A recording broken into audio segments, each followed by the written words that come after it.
Hi everybody, and welcome to episode 2 of The Swagger Factory, a 6-part guide to kicking ass and taking names in 2013. And today we're going to be talking about the oh-so-important topic of verbal hustling, i.e. how to talk to friends and family about unconventional or unexpected decisions. Now, this is particularly important for women because most of us were raised to be nice above all things, including being honest. And therefore, sometimes we hesitate to do or say things that we think will cause someone pain or discomfort. And that's kind of problematic because I'm hoping that 2013 will be a little bit uncomfortable for you. I'm hoping that 2013 will be uncomfortable because change is uncomfortable. I'm hoping that this year will be uncomfortable because risk-taking is uncomfortable. And finally, I'm hoping that these next 365 days will be uncomfortable because not caring about what everybody else thinks and just doing you is uncomfortable. And it makes sense that you should be prepared for that discomfort to extend from you directly to the folks that you care about the most. Now, it's important to note here that you don't actually have to jump out of a plane to make 2013 awesome. But the idea of living life on your own terms sounds kind of nice, right? And that's what we're going to be talking about today. Now, I've actually been meaning to create this video for a while now, mainly because people are always writing in and asking me for advice on how to share their audacious and unexpected plans with their friends and family without giving said friends and family a freaking heart attack. Now, maybe this isn't an issue for everybody.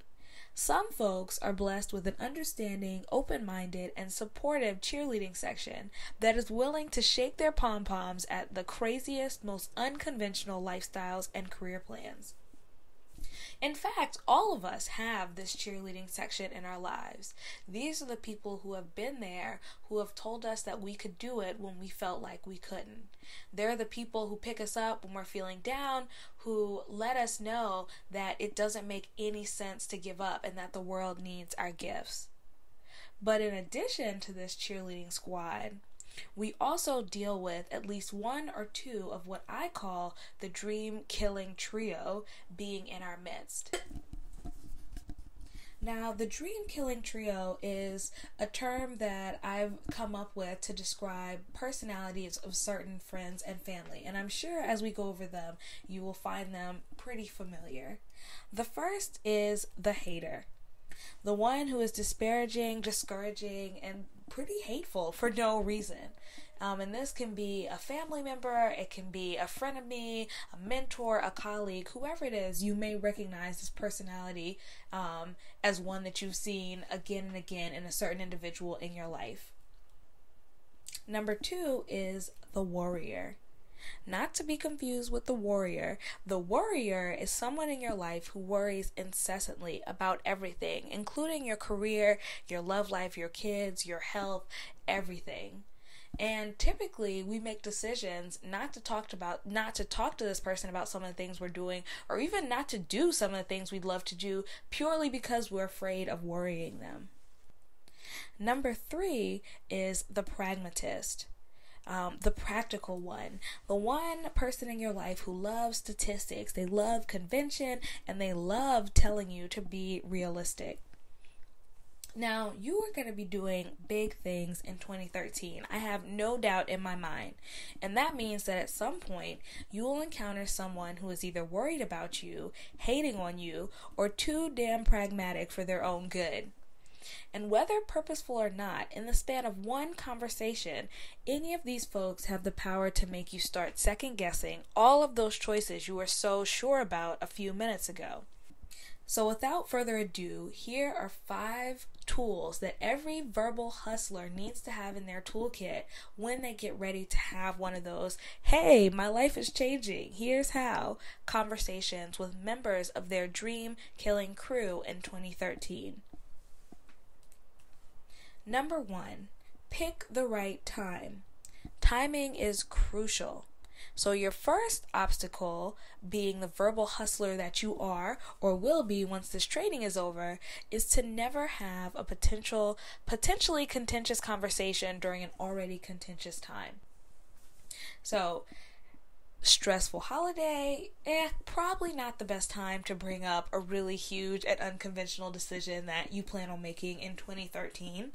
A friend's birthday party, during an argument, again, not so much the best times to really broach something that you've been thinking about and giving some consideration to. It's really important that you choose a time and a place that is calm and free from interruption and get to talking.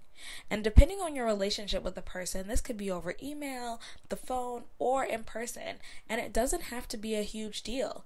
The most important thing is that you have time to say what it is that you need to say. And speaking of knowing what you need to say, number 2 is choose your words carefully and in advance. So when it comes to having a challenging conversation, preparation is key. Knowing what you want to say and how you want to say it, it's what's going to give you the confidence to get through the conversation unscathed. And one tactic I found to be incredibly helpful when going into kind of verbal hustler mode is to pick one mantra that sums up what you want the other person to get out of the conversation. For example, if you're telling a significant other about your decision to leave grad school to pursue an unrelated career path, your mantra may be something like, "I know this is unexpected, but I've thought it through and this is what's right for me.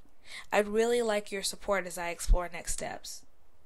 Now, you would return to this mantra, whether in your head or by saying it out loud, every time you start feeling stuck in the conversation. And it's a great reminder to yourself and to the other person the most important thing that needs to be taken away from the conversation. And finally, beware of the unintentional question mark. So I've said this before and I'll say it again. Some people, and this is especially true of women, attach an unintentional question mark at the end of a statement when sharing their thoughts, opinions, or future plans. So be wary of this because it makes it sound like you are looking for feedback or permission. And you really need to be confident in your decisions and state them as facts and not as an invitation for additional commentary, especially if this is a decision you've already thought about and you've made and you're ready to move forward. Number 3, have your support system on call. So I love to say that conversations like these always end in hugs and affirmation and the joyful sharing of some sparkly and delicious adult beverage. But unfortunately, that is not always the case. So make sure you have some of your biggest fans, your best friends, your significant other, sibling, whoever, on call during and after a difficult conversation, just in case you need some emergency venting, cheering up, or a few of those aforementioned adult beverages. And I just realized that I have a typo on the slide, but I'm going to power through because I'm assuming that you know exactly what I mean. Have your support system on call. Number 4, don't assume the conversation isn't necessary. So you may be thinking to yourself, look, I'm grown. I don't need to explain my choices to anybody. And to be honest, I'm not mad at you for thinking that way. In fact, that mentality is the first step in fighting for those big dreams and fabulous future plans of yours. But while it's true that it's not your job to educate people or even support your family and friends on their path to accepting your choices, doing so can make their lives easier and help them better understand where you're coming from. Now, my mom always used to say when I was growing up that you have to teach people how to love you. And sometimes a conversation about your future is more about loving another person enough to share an important piece of who you are and asking for a little bit of love in return than it is about validating your plans. And speaking of, number 5, and one of the most important, don't expect this conversation to validate you. So on the one end of the spectrum of being like, I don't need to talk to anybody, to the opposite end of the spectrum of thinking that you could have this conversation and somebody's going to say something that makes you feel like your decision is okay. You can't expect this conversation to act as validation that you're heading in the right direction. Whether your loved ones support you 100% or think your choices are ridiculous as hell, the bottom line is you have to know in your heart that what you're doing is right for you. And I'm going to say that one more time. You have to know in your heart that what you're doing is right for you. And now we are to the homework section. So as y'all know, whenever I do challenges, I like to give a little bit of homework so that you can take what you learned and actually implement it into your life. And this week's homework is to practice telling someone important something important. For example, if you've recently come to a decision about something you want to do or don't want to do anymore in 2013, whether it's quitting your job, going back to school, becoming a vegetarian, finally letting go of that loser you've been messing with, whatever it is, but you haven't made a public declaration, pick someone who's important to you and who will likely be supportive and share this choice with them. This is going to act as really great practice in using these 5 principles in 2013 as you continue to make these awesome and audacious choices that may be a little bit unexpected to you and everyone else around you. Then, of course, come back to the CGC blog and let us know what your topic of conversation is and who you're choosing to share it with so that we can cheer you on. Good luck. I'm sure you will do amazingly, and I'm excited to hear from you about what you'll be talking to folks in your life about this week or in the coming weeks. And I will see you next week at the Swagger Factory.